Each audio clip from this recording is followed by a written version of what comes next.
Bible. Seperti contoh saya mau sampaikan ini dari Bible. Dengar. Awal pertama adalah firman, dan firman itu bersama-sama dengan Allah, dan firman itu adalah Allah. Dalam bahasa asli, bahasa Yunani sebetulnya ini tertulis yang kalimat terakhir itu. Ya. Allah adalah firman. Jadi gini Pak, Tuhan menciptakan segala sesuatu melalui suaranya. Jadi suara ini bukan akan menjadi sosok, suara, dan ini firman. Dan yang akan menerima suara ini otomatis para nabi-nabi, dan mereka akan melanjutkan. Bukan suara itu menjelma menjadi manusia. Ini ajaran sesat ini Pak. Sebentar. Sebentar. Saya potong dulu Pak. Satu-satu. Saya tahu. Tapi tidak begitu pengertiannya Pak. Saya tidak seperti itu. Kalau Kristen lain mungkin begitu, saya tidak Pak. Saya tidak pernah mengatakan bahwa firman jadi manusia itu menjelma jadi manusia. Enggak. Saya jelaskan sama Bapak tadi bahwa firman yang jadi manusia itu yang saya pahami sebagai Kristen sejati Pak. Jangan disamakan dengan yang lain ya Pak Danca. Bahwa firman itu, firman Tuhan, kan firman Tuhan banyak Pak Danca. Firman yang isinya janji-janji Tuhan sendiri, janji Allah sendiri, janji Yahweh sendiri, yang mau datang sendiri untuk menjadi juru selamat dan penebus. Dan itu dia wujudkan dengan jalan menjadi manusia, menjadi sama dengan manusia, tapi dia tidak kehilangan harkatnya, hakikatnya sebagai Allah. Itu tidak pernah firman itu tiba-tiba menjadi manusia. Bukan gitu. Itu diantar oleh Roh Kudus atau malaikat. Tidak begitu, itu salah. Anda punya pemahaman salah. Tidak seperti itu. Mohon maaf, sorry. Jangan dulu potong saya. Tidak seperti itu, Pak. Salah Anda. Jadi Anda tidak mengerti. Saya udah bilang, Anda tidak mengerti prinsip dasar kekristenan. Itu salah, Pak. Jadi makanya saya bilang, apapun yang Anda mau bahas, kalau Anda mau bicara seperti itu, mungkin Anda banyak dengar debat-debat Kristen lain, tapi dengan pola seperti yang Anda ucapkan itu, saya tidak, Pak. Saya berbeda. Saya tidak sama dengan mereka. Ya, jadi mungkin Pak Dance, kalau saya mau katakan seperti ini, cukuplah Anda bertanya, saya jawab sesuai dengan apa yang saya yakini. Dan kalau Anda bisa terima, puji Tuhan. Tidak terima juga saya hormati, tidak masalah. Tapi Anda tidak usah paksakan versi Anda sama saya, gitu. Nggak usah, gitu loh, ya. Karena apa? Ini tidak mengedukasi. Saya nggak mau berdebat. Saya tidak mau berdebat sama Anda. Karena apa? Saya hormati versi Anda. Kalau Anda punya versi sendiri, silakan Pak Dance. Saya tidak mau berdebat dengan Bapak. Cuman saya berusaha menerangkan Bible itu menurut keyakinan Anda, menurut tidak salah keyakinan saya tidak seperti Anda, Pak. Jangan Anda bilang sesuai dengan keyakinan saya, tidak. Saya beda, Pak. Anda tidak bisa ukur keyakinan saya, Pak Dance, tidak bisa. Jadi kalau Anda mau menerangkan Alkitab dengan versi tafsiran Anda, saya nggak bawa Islam lah. Versi Anda, silakan Anda buka komal sendiri supaya orang belajar dari Anda versi Alkitab menurut Dance Mumek. Itu gitu ya. Kalau begitu, saya mengerti maksud Anda.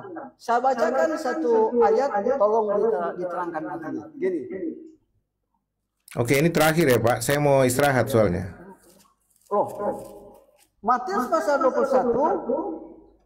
ayatnya yang ke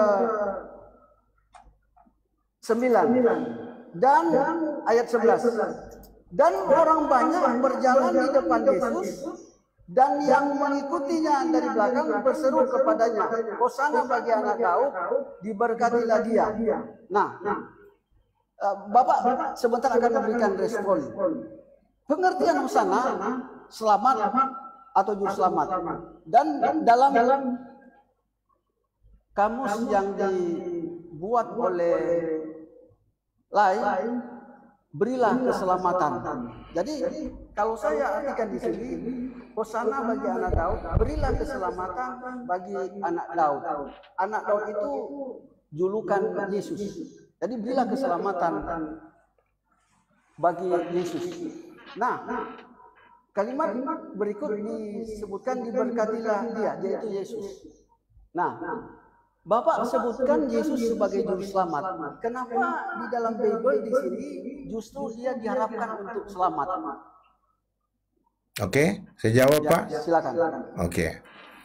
Jadi Hosan itu yang saya bilang, Pak, bahwa perspektif Anda itu tidak alkitabiah.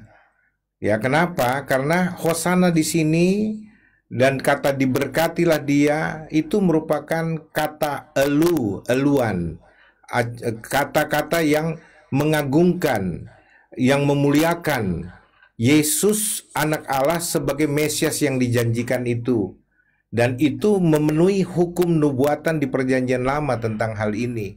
Jadi ini tidak bermakna bersalawat atau mendoakan Yesus supaya dia diselamatkan atau supaya dia diberkati, tidak gitu. Dialah Allah yang datang untuk menyelamatkan, dialah Allah sendiri yang datang untuk memberkati melalui Mesias, anak Allah yang hidup itu. Karena kata Mesias dan anak Allah yang hidup itu, Pak Dance, ya, itu Anda mesti terangkan berdasarkan ayat Alkitab sendiri, karena biarkan ayat menerangkan ayat. Begitu saya sebagai orang Kristen dan beberapa saudara Kristen dalam menjaga pemahaman itu supaya jangan kita berasumsi. Biarkan ayat firman Tuhan menerangkan ayat firman Tuhan yang lainnya. Oke. Ya, jadi ini bukan doa, bukan salawat. Anda bukan doa kata Anda, tetapi di sini disebutkan Hosana bagi anak Daud. Saya berkali-kali buka etimologi Hosana. Itu ada hubungan dengan keselamatan. Artinya keselamatan, sekali lagi keselamatan bagi anak Daud.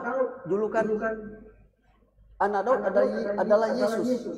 Jadi di sini Yesus sebagai manusia atau utusan atau nabi yang diharapkan untuk diselamatkan, untuk didoakan. Nah, karena dia adalah utusan dan nabi dan manusia sebagai pemimpin, pasti umat akan mendoakan supaya dia menjadi pemimpin yang baik. Nah, saya hubungkan lagi pada Matius pasalnya yang ke-23 ayat yang ke-9. Janganlah kamu menyebut siapapun Bapa di bumi ini, karena hanya satu Bapa, yaitu Dia yang di sorga. Jadi Yesus mengungkapkan dirinya melarang untuk disebutkan Bapa. Artinya dia melarang untuk disebutkan Allah, karena hanya satu Allah di surga. Nah, Bapak menyebutkan tadi bahwa dia adalah Allah, dia adalah Tuhan. Nah, ini sebetulnya telah merubah makna dalam Bible ini.